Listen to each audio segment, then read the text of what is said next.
আলাইকুম।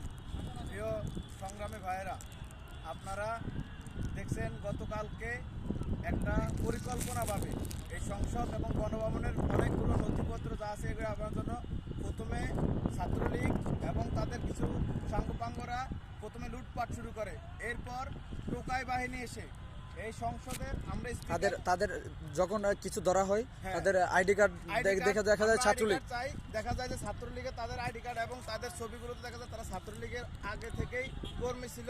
পরবর্তীতে টোকাই আসে একবারে পুরা সংসদ এবং গণভবন পুরা মেচাকার অবস্থা করে দিছে। এই সংসদ গোছাইতে হলে আরও দীর্ঘ 2 মাস 3 মাস সময় প্রয়োজন হয়ে যাবে। আমরা ছাত্র সমাজ এখানে আসছি পরিষ্কার পরিচ্ছন্ন করে। আজ গতকালের অবস্থা থেকে আজকের অবস্থা ভালো, সবাই ঢুকতে পারে না, ছাত্ররা অনেক কষ্ট করছে আজকের দিনে এবং এখানে বিভিন্ন ভাইরা আসছেন, বিভিন্ন বাহিনীর লোক এসে পরিষ্কার পরিচ্ছন্ন করে যাচ্ছেন এবং সবাই ছাত্র যারা আছে এরা কখনোই কাজ করে না। আমরা আশা করি ইনশাআল্লাহ বিজয় হবে, সুন্দর বাংলাদেশ আগামীতে দেখতে পারবেন ইনশাআল্লাহ। ইনশাআল্লাহ।